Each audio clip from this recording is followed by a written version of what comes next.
तो नमस्कार सभी दोस्तों को फिर एक नई वीडियो के साथ स्वागत है आप लोगों का। एनी टेक्निकल यूट्यूब चैनल देख रहे हैं आप। देश भर की स्कीम और योजनाओं के तहत इस चैनल पर हम वीडियो डालते हैं, जैसा कि आपने पीछे भी देखा होगा। तो आज हम बात करने वाले हैं जो कि आपको पता है, जिसमें कई बार हमारा दिमाग जाता है। हम सोचते हैं कि पैसा इन्वेस्ट कहाँ करें, पोस्ट ऑफिस या किसी बैंक। तो आज उसी के बारे में हम चर्चा करेंगे और आप लोगों को बताएंगे अच्छी डिटेल से और समझाएंगे। तो दोस्तों बने रहना एनी टेक्निकल यूट्यूब चैनल पर। जो समझ में ना आए कमेंट सेक्शन में ज़रूर बताना, ताकि आगे से हम उस वीडियो पर सुधार करेंगे। तो चलिए दोस्तों, जैसे कि पोस्ट ऑफिस फिक्स्ड डिपॉजिट यानी पोस्ट ऑफिस टाइम जैसे डिपॉजिट जो होता है, स्कीम ऑफ स्टेट आप बैंक ऑफ इंडिया की फिक्स्ड डिपॉजिट यानी एसबीआई एफडी में आप किसी भी चुनना बेहतर रहेगा। इस सवाल का जवाब हम सारे फैक्टर पर निर्भर करता है, और जब आप इन दोनों विकल्पों को एक गहराई से तुलना करते हैं तभी आप सही निर्णय ले पाते हैं।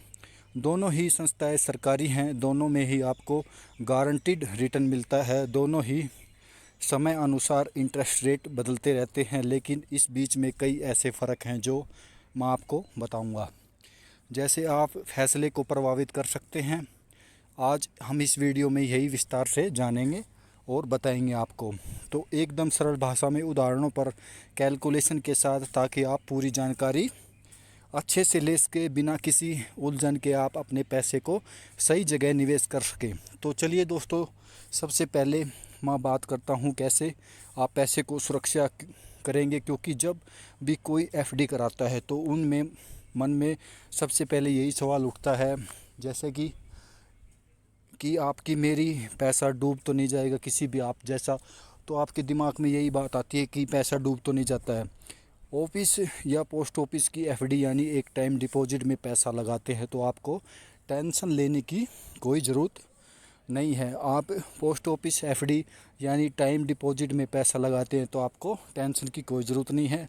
ये बात मैं फिर से दोहराई है क्योंकि आपको अच्छे से समझ में आ जाए। और यह पूरी भारत सरकार द्वारा गारंटीड शुदा होती है पोस्ट ऑफिस को। इसमें सीधे सीधे इंडिया पोस्ट वित्त मंत्रालय फाइनेंस मिनिस्टर मिलकर इसे चलाते हैं। इसलिए चाहे देश में कोई भी हालात क्यों ना हो, आपको पैसा 100% सुरक्षित रहेगा। और अब बात करते हैं जो कि एसबीआईडी की, जो एसबीआई यानी state bank of India Bharat का सबसे बड़ा बैंक।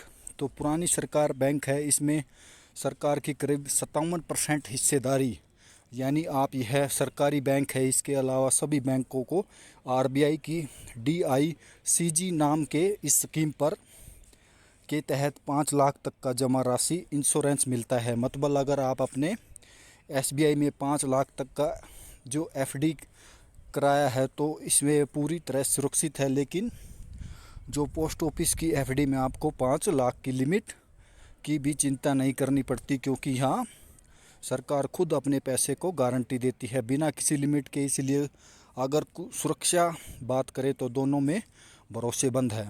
लेकिन पोस्ट ऑफिस की एफडी थोड़ा सा ज़्यादा सुरक्षित माना जाता है, क्योंकि इसमें सरकार की सीधी गारंटी शामिल होती है।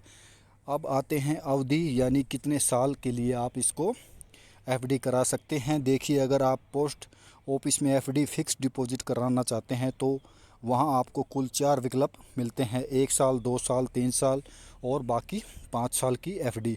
यानी आप एक 5 साल की एफडी करा सकते हैं। 5 साल की एफडी जो इससे ज़्यादा मियाद वहाँ नहीं मिलती है, क्योंकि ख़ास बात यह है कि अगर आप 5 साल की एफडी कराते हैं तो आपको टैक्स में छूट भी मिलती है इनकम टैक्स एक्ट के सेक्शन 80C के तहत। लेकिन इस 2, 3 या साल वाली एफडी में आपको ज़्यादा विकल्प मिलते हैं। आप सिर्फ 7 दिन से लेकर पूरे 10 साल तक एफडी करा सकते हैं। मतलब अगर आपको पैसा थोड़े ही समय के लिए पार्क करना है तो आप 7 दिन के लिए, कुछ महीनों के लिए एफडी करा सकते हैं। अगर आपको लंबे समय के लिए सेविंग करनी है तो कुछ महीनों के लिए एफडी इसमें करा सकते हैं। अगर आप लंबे समय के लिए और सेविंग करना चाहते हैं तो जैसे या 57 या 10 साल तक आप एफडी बनवाना सकते हैं। लेकिन एक बात दोनों जगह कॉमन है, अगर आप टैक्स सेविंग एफडी कराना चाहते हैं तो 5 साल की एफडी ज़रूरी है, चाहे पोस्ट ऑफिस हो या एसबीआई। अब बात करते हैं ब्याज दरों की, क्योंकि आपको रिटर्न भी ज़रूरी है।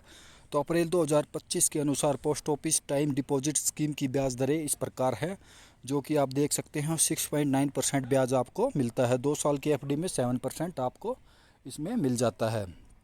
बाकी 7.5% ब्याज मिलता है। यह सभी रेट्स हर तिमाही सरकार द्वारा संशोधित होते हैं, लेकिन आमतौर पर बैंक एफडी से थोड़ा ज़्यादा होता है। एसबीआई बात करें तो, लेकिन आमतौर पर इसमें जो अप्रैल 2025 के सामान्य नागरिकों के लिए 1 साल की एफडी पर ब्याज दर 6.8% या 2 साल के लिए 6.9% और 3 साल के लिए इसमें 6.75% और 5 साल की एफडी के लिए 6.5% ब्याज मिल रहा है। वही सीनियर सिटीजन और एसबीआई के हर अवधि में 0.50% ज़्यादा भी आपको ब्याज मिल जाता है।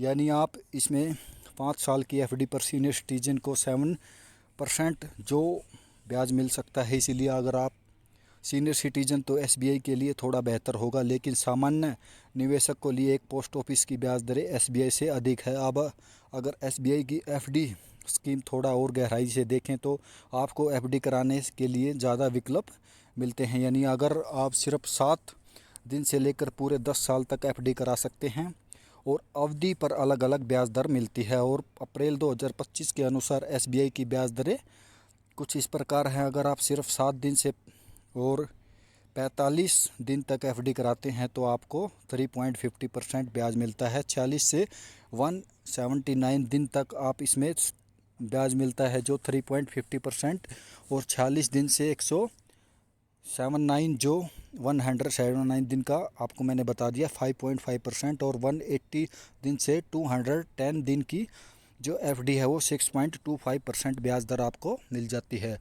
और 211 दिन से लेकर 1 साल तक आप इसमें एफडी का ब्याज जो 6.50% आपको 1 साल से 2 साल तक की एफडी पर 6.80% दिया जाता है। और 2 साल से 3 साल तक की एफडी पर आप 7% ब्याज और 3 साल की एफडी तक आप 6.75% आपको मिलता है। 5 साल से लेकर और 10 साल तक आप इसमें देख सकते हैं जो 6.75% आपको मिल जाता है। ये आप बात करते हैं इसमें ब्याज दर की। सीनियर सिटीजन को आप इसमें सभी दरों पर 0.5% आप इसमें बढ़ा सकते हैं। यानी जहां आपको सामान्य ग्राहक 3% मिल रहा है तो वही सीनियर सिटीजन में आपको 3.5% और 7% वहां आपको सीनियर सिटीजन के हिसाब से मिल जाता है।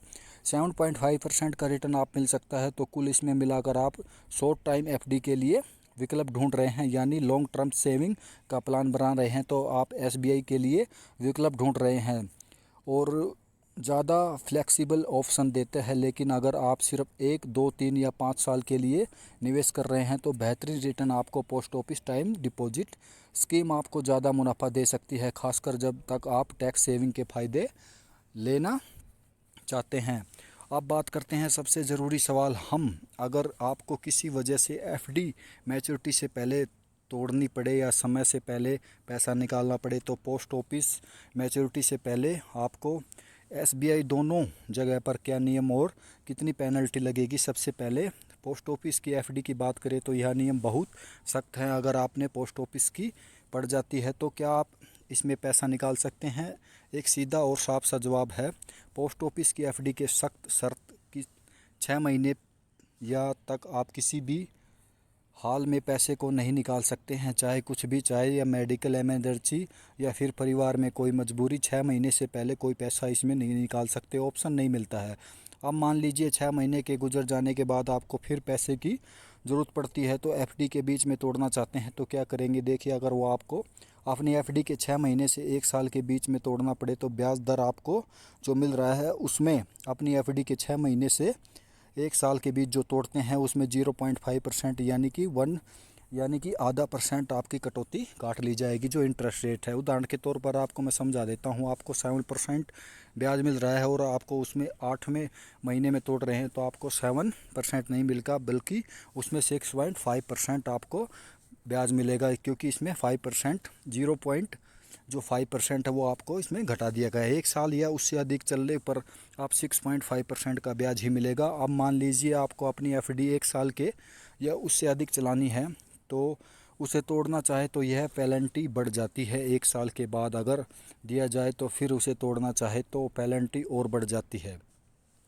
बाकी एफडी तोड़ते हैं तो इसके ब्याज जो 1% की कटौती होगी, यानी अगर आप ब्याज दर 7% थी, आपको 6% का रिटर्न मिलेगा। तो ध्यान दीजिए, नियम सिर्फ 1-2 साल की एफडी पर लागू होते हैं। 5 साल की एफडी पर नियम बिल्कुल अलग।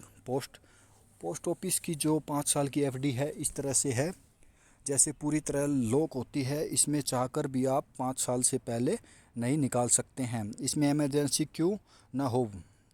पोस्ट ऑफिस की जो 5 साल की एफडी है पूरी मियाद से पहले बंद करने की अनुमति नहीं देती हैं। यह वजह कि 5 साल के पोस्ट ऑफिस में एफडी कराने का सोच रहे हैं तो आप पहले इसमें सोच लेना कि 5 सालों तक आप उस पैसे को ज़रूरत पड़ने पर भी नहीं निकाल सकते, क्योंकि अगर आप फंस गए हैं तो आप अपने पैसे को निकाल नहीं पाएंगे और लॉक ऑप्शन मिलेगा। अगर आप फंस गए हैं तो इसको नहीं निकाल सकते। अब बात करते हैं एसबीआई की एफडी के बारे में। यहाँ नियम थोड़े आसान और लचीले हैं, जो कि मैं आपको इसमें बता दूंगा। एसबीआई को आप कभी एफडी तोड़ने की सुविधा लेते हैं तो इसकी सुविधा के बदले में वह आपको सीधी पेनल्टी लगाता है ब्याज दर पर। अगर एफडी की रकम 5 लाख है या कम है तो इसमें 0.50% आपको पेनल्टी लगाता है, और अगर एफडी की रकम 5 लाख या उससे ज़्यादा है तो 1% ब्याज पेनल्टी आपको लगा देता है। ध्यान रहे, कटौती एफडी के समय की ब्याज दरें जाती हैं जो अवधि पर लागू की है। जितनी अवधि तक आप अपना पैसा, उदाहरण मान लीजिए आपने जो 2 साल के लिए 7% आपको जो ब्याज मिल रहा है उसमें एफडी करवानी है, लेकिन 1 साल के बाद आप उसे तोड़ रहे हैं तो उसमें आपको 6.5% ही एसबीआई आपको देता है। बल्कि इससे अगर आपकी एक एफडी 5 लाख की या कम थी, इसमें 0.5% यानी आपको मिलेगा 6% ब्याज। एफडी 5 लाख या उससे ज़्यादा आपकी इसमें 1% कटेगा, यानी आपको मिलेगा 5.5%। तो सीधे शब्दों में कह दिया जाएगा, एसबीआई की जो प्रीमेच्योर निकासी पर आपको 0.50% लेकर 1% तक की ब्याज पेनल्टी आपको लगा देता है। तो अब बात करने हैं लोन की सुविधा। दोनों में जगह पर एफडी के बदले लोन की सुविधा मिलती है। पोस्ट ऑफिस में एफडी के बदले आप पर्सनल लोन या अन्य लोन नहीं मिलता है, लेकिन आप अपनी जो टीडी सर्टिफिकेट के बदले लोन जो ले सकते हैं, जैसे कि पोस्ट ऑफिस के नियमों के अनुसार तय, वही एसबीआई एफडी के बदले में आप आसानी से 90% तक का लोन ओवरे ड्राफ्ट ले सकते हैं, जो कि एक डिजिटल प्रोसेसर माध्यम से कुछ ही मिनटों में मिल सकता है। इसका मतलब ही अगर आप अपनी एफडी को तोड़े बिना या पैसों की ज़रूरत पूरा करना चाहते हैं तो इसमें एसबीआई के लिए ज़्यादा आसान और डिजिटल विकल्प है। आप आते हैं टैक्सों के नियम पर। अगर आप पोस्ट ऑफिस के 5 साल की एफडी में निवेश करते हैं तो अगर आपको अधिनियम धारा 80C के तहत आपको 1.5 लाख तक की इसमें छूट मिल जाती है। एसबीआई की 5 सालों की टैक्स सेविंग एफडी में भी यह सुविधा, लेकिन ध्यान देने वाली इसमें एसबीआई की 5 सालों की जो टैक्स सेविंग एफडी है यह सुविधा है, लेकिन ध्यान देने वाली इसमें जो बात है वही बात आपको दोनों जगह पर मिलने वाला ब्याज जो पूरी तरह टैक्सेबल होता है, यानी जो ब्याज मिलेगा वही आपकी आय में जुड़कर और आपकी टैक्सेबल अनुसार टैक्स लगेगा। इसके अलावा अगर आप किसी भी वित्तीय वर्ष में ब्याज या 40 सीनियर सिटीजन के लगभग आप इसमें जो 50,000 रुपये अधिक हो जाता है तो टीडीएस यानी टैक्स 40 सीनियर सिटीजन के हिसाब से 50,000 से अधिक ज़्यादा टीडीएस यानी टैक्स आपको इसमें डिडक्शन एट सोर्स जो सोर्स काटने लगता है, जो कि 10% होता है। अगर आप डीडीएस नहीं चाहते हैं तो फार्म 15G जो 15H जमा करते हैं, यानी कि इसमें सुविधा एसबीआई के पोस्ट ऑफिस दोनों में आपको उपलब्ध है। अब बात करते हैं न्यूनतम अधिकतम निवेश की पोस्ट ऑफिस की एफडी के बारे में। तो न्यूनतम जो 1,000 और इससे अधिक कोई अधिकतम सीमा नहीं है, आप जितना चाहे इसमें निवेश कर सकते हैं। एसबीआई में एफडी शुरू करने के न्यूनतम राशि आमतौर पर 1,000 है, लेकिन आप बैंक की एफडी की स्कीम पर निर्भर करें तो जैसे टैक्स सेविंग एफडी के लिए 1,000 से लेकर आप 1.5 लाख तक की सीमित होती है। इसमें सामान्य एफडी में कोई ऊपर सीमा नहीं होती है, लेकिन कुछ स्कीमों में लिमिटेड हो सकती है, यानी इन्वेस्टमेंट आप इसमें जो फ्लेक्सिबिलिटी दोनों जगहों पर आप मौजूद। अब बात करेंगे नॉमिनेस की, जो इसमें सुविधा जी है। फ्लेक्सिबिलिटी दोनों जगह पर मौजूद अभी इसमें जो हर निवेशक के लिए बेहद ज़रूरी होती है। पोस्ट ऑफिस की एसबीआई में दोनों के एफडी खोलते हैं तो समय पर आपको नॉमिनी जोड़ने की सुविधा इस सुनिश्चित होता है, अगर किसी आपके साथ अनहोनी हो जाए या आपका पैसा दोबारा नियमित व्यक्ति को बिना कोड या कचहरी के आसान मिल सकते हैं, तो पोस्ट ऑफिस नॉमिनेशन का फार्म अलग होता है, जिससे कि आपको भारत सरकार आवेदन कर सकती है एसबीआई में। ऑनलाइन और ऑफलाइन दोनों तरीक़ों से आप नॉमिनी जोड़ सकते हैं और ज़रूरत पड़ने पर बदल भी सकते हैं। अब ज़रा उदाहरण के तौर पर मैं आपको समझा देता हूँ। तो ये थी दोस्तों आज मेरी कुछ अपडेट, जो कि आप पैसा कहाँ जमा करें। तो धीरे धीरे मैंने आपको समझाया है, तो समझ में आया तो वीडियो को ज़रूर लाइक करना। जो चैनल पर नए जुड़े हैं वो चैनल को सब्सक्राइब कर लेना, क्योंकि इस तरह की अपडेट हम अपने यूट्यूब चैनल एनी टेक्निकल पर देते रहते हैं। तो मिलते हैं दोस्तों नेक्स्ट वीडियो में। आज के लिए धन्यवाद।